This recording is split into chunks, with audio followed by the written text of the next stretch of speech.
Assalamu alaikum, konnichiwa. Welcome to my podcast. My name is Zahra and I am a Japanese reverted Muslim. In this podcast, I talk about my journey to Islam and life with Islam. In the first episode, I talked about my childhood in Japan. I posted some related pictures on Instagram and Twitter, so I hope you check them out too. In this episode today, I'm going to talk about my experiences when I was a university student. I believe anyone around that age tries to figure out who you are, what you value, and what you want in your life. And so did I. Those days helped me become who I am today. There are 3 parts in this episode. First, how I felt lost. Second, what traveling brought me. And third, getting to know different cultures. Let me begin.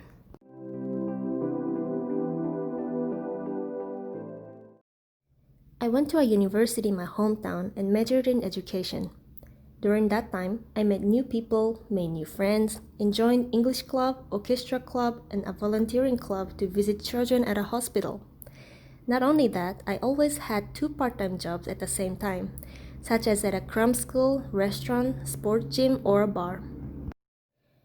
Not only my schedule changed a lot, but how I looked also changed.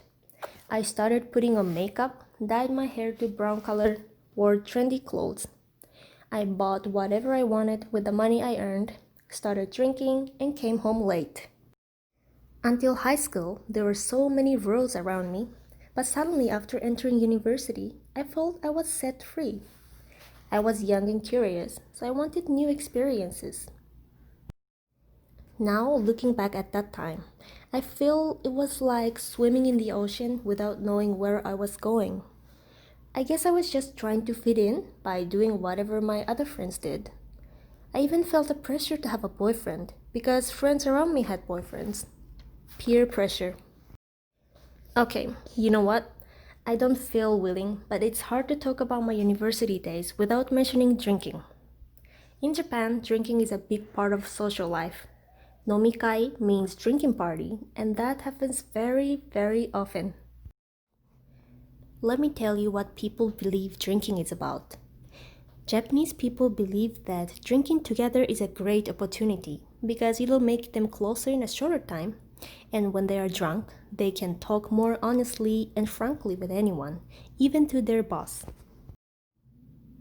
What do you think? I guess it is kind of true, especially in Japan. Normally, in our society, people are expected to have certain qualities or skills, such as to be polite and modest, hide your emotions, and say yes to people older than you.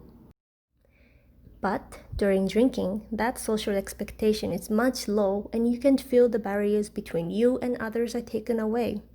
So you can be yourself and enjoy casual communication with more openness. This phrase, sakazuki o kawasu, might be also reflecting what people think of. Literally, it means exchanging cups of sake with. But this is a metaphor of making the boundary stronger. Now you know why many people value drinking together. Hey, by the way, do I sound like I'm defending myself with all this explanation? Maybe. No, actually, I just wanted to be as real as possible here because everything is a part of my journey. So, because of those factors I mentioned, people hold drinking parties frequently, and almost all the communities I belong to also had regular drinking parties, including my friends' groups, clubs, and part-time jobs. I definitely don't want to think how much money I spent on this quote-unquote socializing back then. Sad. I don't know if you have ever drunk, but trust me, it's overrated in my opinion. Alcohol works in a way that people end up losing control of themselves. You know what? Talking about drinking is giving me hangover, so let's change the topic. What I wanted to say is that this strong peer pressure and drinking habit got me feeling lost.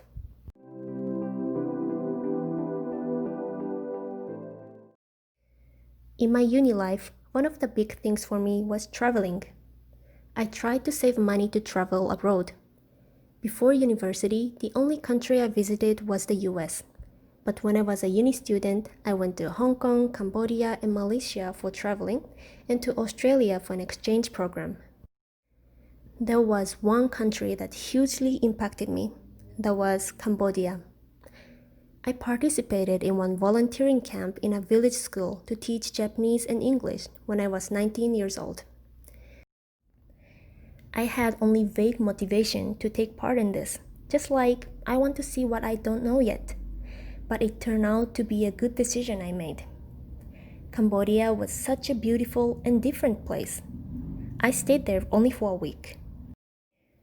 The biggest surprise I had was not the lifestyle without electricity and running water, which I experienced for the first time in my life, but something else. I actually fell in love with Cambodian people's smiles. Okay, I'm aware this might sound a bit cheesy. Just like wealthy people visit a poor area for their own self-satisfaction. But let me continue. Children I saw there were drinking brown water. Some were wearing very old clothes or wearing no clothes. Some couldn't attend school because they needed to help their families. But they had the most beautiful, shining, and pure smiles I've ever seen. That made me wonder why I don't see this smile in Japan, even though things are convenient and lifestyle may be more modern and sophisticated. Japan is a developed country, but it's a well-known fact that we have the highest suicide rate. What is happiness then? I started to understand having a convenient life or how rich you are don't completely define how happy you are. I wanted to know what my happiness would be. This experience opened a new door for me when I was feeling lost in my life.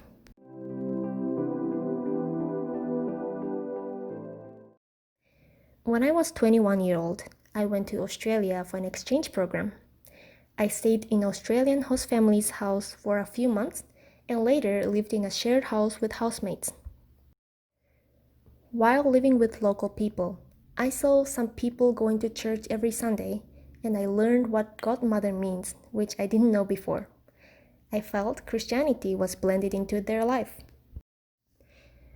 During that time, I went to a university and took courses for 2 terms. That turned out to be a great experience for me with the opportunities to study with local students and other international students from different countries as well. I met amazing people from Korea, Taiwan, Philippines, Nigeria, Mexico, and many more. And I became friends with one Sikh friend from India who always wore turban. I was very curious about his culture, so I asked questions. I learned that the men who wear turbans never have haircut, so they actually have long hair. They are vegetarian too. It was fun to learn things I didn't know. I also had a chance to talk with a Pakistani student. Somehow I know he was Muslim. I told him honestly, I don't know the difference between Hinduism and Islam. He looked at me with surprise and gave me a small explanation. That there are many gods and goddesses in Hinduism and idols are important for Hindu. For Islam, there is only one God and they believe Adam, Noah, Moses, and Jesus as prophets. What? I was astonished. How come the people I already know are the prophets in Islam? How come they believe in Jesus but as a prophet? So Christianity and Islam have so much in common? Then how come I had no idea about it at all until this moment? I felt happy to become a little more knowledgeable than before. After 10 months of studying abroad, I went back to Japan. And I noticed I had the urge to learn about different religions, so I bought some books and tried to have more understanding about Buddhism, Shintoism, Christianity, Judaism, Sikh, and Islam. I will share what I thought after my small research in the next episode.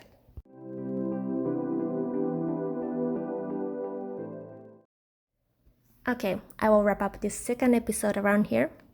I hope you enjoyed this, and I will inshallah post some related pictures on Instagram and Twitter just like last time.